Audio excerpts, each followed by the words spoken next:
देशामधली सगळ्यात मोठी महानगरपालिका म्हणून ओळखली जाणारी मुंबई महानगरपालिकेचं उद्या मतदान जे आहे ते पार पडणार आहे। या मतदानाची पूर्वतयारी जी आहे ती निवडणूक केंद्रावरती सध्या होताना आपल्याला पाहायला मिळत आहे। सध्या आपण सायन येथल्या एफ नॉर्थ या मतदान केंद्रावरती आहोत आणि या संपूर्ण एफ नॉर्थमध्ये जवळपास 8 ते 9 वॉर्ड येतात आणि या संपूर्ण वॉर्डमध्ये निवडणूक प्रक्रिया पूर्ण व्यवस्थित पद्धतीने पार पाडण्याकरता निवडणूक कर्मचारी जे आहेत ते कामाला लागलेले असल्याचं आपल्याला पाहायला मिळतं। सध्या निवडणूक कर्मचाऱ्यांकडनं निवडणूक साहित्याचं वाटप जे आहे ते या ठिकाणी होताना आपल्याला पाहायला मिळत आहेत। या सगळ्या संदर्भात माहिती देण्याकरता आपल्यासोबत सध्या या सगळ्या एफ नॉर्थचे निवडणूक अधिकारी आहेत पानवलकर सर, त्यांच्यासोबत आपण बोलणार आहोत। सर, कशा पद्धतीने निवडणुकीची तयारी सध्या सुरू आहे? या एफ नॉर्थ अंतर्गत किती वॉर्ड येतात आणि कशा पद्धतीने ही सगळी निवडणुकीची तयारी तुमच्याकडनं होते? नमस्कार, मी प्रशांत पानवेकर, निवडणूक निर्णय अधिकारी एफ नॉर्थ RO18 बृहन्मुंबई महानगरपालिका सार्वत्रिक निवडणूक 2025-26 साठी एफ नॉर्थ वॉर्ड आपल्याकडे टोटल 10 प्रभाग आहेत। 172 ते 181 या 10 प्रभागात मिळून एकूण 395 मतदान केंद्र आहेत। 395 मतदान केंद्राचं आज या ठिकाणी सर्व आपले जे पोलिंग टीम्स आहेत ते सर्व साहित्य घेऊन आपल्या मतदान पथकासह मतदान केंद्रावरती जात आहेत। आज ते आपली ती मतदानाची सर्व तयारी करतील, बूथ सेटअप करतील आणि उद्या तिथं मतदान आपण तिथे घेणार आहोत। मी सर्व मतदारांना आवाहन करतो की आपला मतदानाचा अधिकार त्यांनी जरूर बजावावा। खरं तर कशा पद्धतीने मतदान केंद्रावरती सोयीसुविधा या सगळ्या तुमच्या निवडणूक आयोगाकडनं करण्यात आलेल्या आहेत आणि कशा पद्धतीने ही निवडणूक प्रक्रिया सुरळीत पार पडणार आहे? किती पोलिसांचा बंदोबस्त तुम्ही स्वतः निवडणूक केंद्रावरती मागून घेतला तुमच्या एफ नॉर्थ?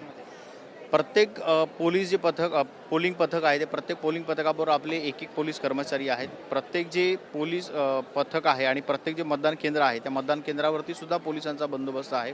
100 मीटर 200 मीटर या ठिकाणी पोलिसांचा बंदोबस्त आहे। आपली त्यासाठी पोलिसांबरोबर ती बैठकही वेळोवेळी झालेल्या आहेत, त्यांचा बंदोबस्तही चोख आहे। कुठेही कुठला अनुचित प्रकार घडणार नाही याची दक्षता पोलीस आणि आपले विभाग दोन्ही निवडणूक विभाग दोन्ही घेत आहेत। खरं तर ह्या संपूर्ण निवडणूक प्रक्रियेमध्ये खरं तर मोठ्या संख्येमध्ये लोक जी आहेत निवडणूक करत नाही आहेत, ती जवळपास 100% मतदान असतं तरी 60% मतदान जे आहे ते पार पडत असतं। 40% जनता ही मतदानापासून दूर वंचित राहते, त्यांच्यासाठी काय संदेश द्या? त्यामुळेच माझं असं म्हणणं आहे की अधिकाधिक मतदारांनी उत्स्फूर्तपणे त्यांचं मतदान नोंदवून आपला मतदानाचा अधिकार जो आहे मतदानाचा अधिकार याच्यात त्यांनी बजावला पाहिजे। त्यामुळे मी सर्वांनाच आवाहन करतो की त्यांनी आपला मतदानाचा अधिकार बजावावा। आपलं उद्या सकाळी 7:30 वाजता मतदान इथे सुरू होणार आहे, संध्याकाळी 5:30 पर्यंत मतदान आहे। प्रत्येक मतदान केंद्रावरती त्यांच्या आपण वोटर स्लिप ज्या आहेत जिथून त्यांना आपलं मतदान केंद्र कळेल तेही त्यांना वाटलेलं आहे आणि त्यामार्फत त्यांनी आपले मतदान केंद्रावरती जाऊन त्यांचा आपला अधिकार बजावावा।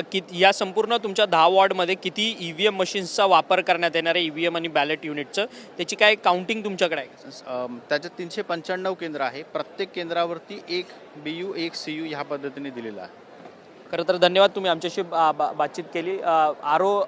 निवडणूक अधिकारी होते एफ नॉर्थचे, त्यांनी आपल्या या सगळ्या संदर्भात माहिती दिली की कशा पद्धतीने निवडणुकीची यंत्रणा राबवली जाते आणि कशा पद्धतीने उद्या मतदानाकरता निवडणूक कर्मचारी काम करणार आहेत। खरं तर मतदान प्रक्रिया ही सुरळीत पार पडावी याकरता संपूर्ण यंत्रणा जी आहे ती सज्ज झाली आणि त्या पद्धतीने काम करते, अशा पद्धतीचं मत जे आहे त्या अधिकाऱ्यांनी आपल्याशी बोलताना व्यक्त केलं। व्हिडिओ जर्नलिस्ट कृष्णा पवारसह अक्षय मंकणी, TV9 मराठी, मुंबई।